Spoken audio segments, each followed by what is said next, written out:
Bonjour à tous, bienvenue à notre méditation quotidienne. Nous sommes heureux aujourd'hui de continuer notre série de méditations dans le livre des Éphésiens, c'est-à-dire que c'est une lettre, la lettre de Paul aux Éphésiens. Nous lisons au chapitre 1 depuis quelques jours et là nous voyons un texte, en fait du verset 1 au verset 14. C'est une seule phrase dans l'original grec. Le Nouveau Testament a été écrit en grec. Et on a là une seule phrase, à part la salutation, je devrais dire versets 1 et 2 c'est la salutation, mais les versets 3 à 14, on a là une phrase, une longue phrase qui explique le plan de Dieu pour les hommes. Et ce plan est magnifique.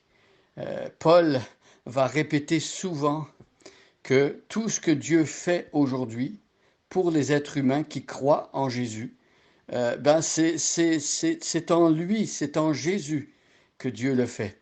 Le médiateur de l'action de Dieu sur la terre envers les hommes, c'est Jésus-Christ. Jésus est le vecteur par lequel toutes les bénédictions de Dieu passent. C'est ce que nous voyons et cette expression en lui revient plusieurs fois au chapitre 1.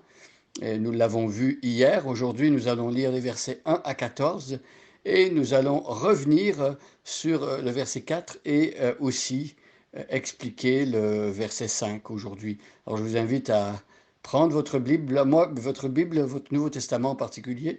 Moi, je lis dans la version du Semeur, Bible du Semeur, et je vous invite à suivre avec moi et à prendre cette version de la Bible, même si elle n'est pas la même que moi, à suivre. Vous allez voir, il y a quelques petites différences, c'est-à-dire des mots différents, mais le sens est exactement le même. Alors, je lis dans le livre aux Éphésiens, l'Épître, au chapitre 1.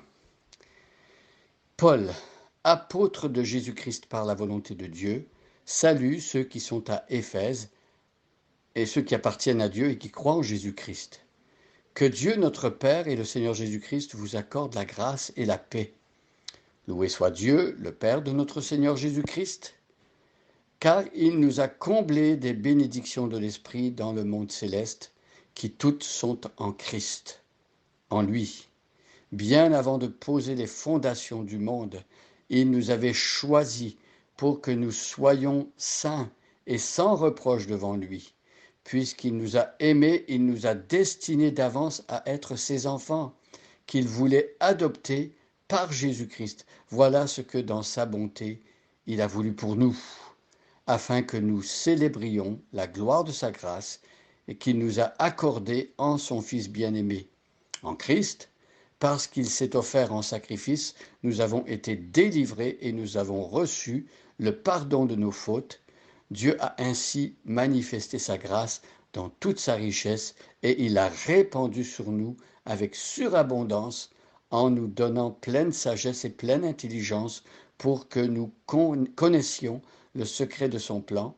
Ce plan, il l'a fixé d'avance dans sa bonté en Christ pour conduire les temps vers l'accomplissement. Selon ce plan, tout ce qui est au ciel et tout ce qui est sur la terre doit être réuni sous le gouvernement du Christ, et c'est aussi en Christ que nous avons été choisis pour lui appartenir, conformément à ce qu'il avait fixé, à ce qu'avait fixé celui qui met en œuvre toutes choses selon l'intention qui inspire sa décision. Ainsi nous avons été destinés d'avance à célébrer sa gloire, nous qui les tout premiers avons placé notre espérance dans le Messie. Et en Christ, vous aussi, vous avez entendu le message de la vérité de cet évangile qui vous apportait le salut. Oui, c'est aussi en Christ que vous qui avez cru, vous avez obtenu de Dieu l'Esprit Saint qu'il avait promis et par lequel il vous a marqué de son sceau pour lui appartenir. C'est cet esprit qui constitue l'acompte de notre héritage en attendant la délivrance du peuple que Dieu s'est acquis. Ainsi, tout aboutit à célébrer sa gloire. Voilà la péricope, le passage des versets 1 à 14. Hier, nous avions vu le verset 4 et nous avons vu que bien avant les fondations du monde, avant que Dieu crée le monde, eh bien, nous apprenons que Dieu nous avait choisis en lui, en Jésus-Christ. Dieu choisit d'abord Christ, le Messie, et en lui, il choisit des hommes, des femmes, des enfants pour le salut. Dieu, on avait vu, nous a choisis, pas pour que, en devenant chrétiens, nous restions semblables à ce que nous avons toujours été, mais il nous avait choisis pour que nous soyons saints, pour que nous devenions ce qu'il dit que nous sommes. En réalité, nous sommes saints, nous sommes mis à part. Dieu veut que notre vie quotidienne reflète cette réalité, que nous ressemblions à Jésus-Christ et que moralement, spirituellement, nous soyons purs et transformés par sa puissance. Et il veut que nous soyons sans reproche devant lui. Lorsque nous allons le rencontrer, Dieu aura accompli cette œuvre en nous. Alors verset 5 maintenant nous explique que Dieu fait cela puisqu'il nous a aimés. La motivation qui a poussé Dieu à choisir des hommes, à les choisir unis à Jésus-Christ et à les transformer, à les sanctifier, c'est son amour. Puisqu'il nous a aimés, il nous a destinés d'avance à être ses enfants, bien avant que nous croyions en lui. Dieu d'avance avait décidé que nous deviendrions ses enfants. Et Dieu avait décidé que nous allions être adoptés dans sa famille. C'est un petit peu comme quelqu'un qui s'inscrit et qui fait des démarches pour adopter un enfant. Eh ben, la personne, le couple qui va adopter, il est au courant bien d'avance que tel ou tel enfant sera adopté, bien avant que l'enfant lui-même le sache.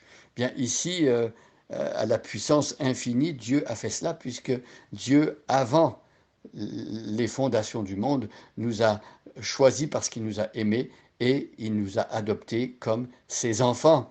Donc il y a un aspect affectif. Dieu n'est pas en train d'agir d'une manière froide et distante et calculée, mais Dieu s'est investi, il a aimé et c'est suite à son amour qui nous a choisis.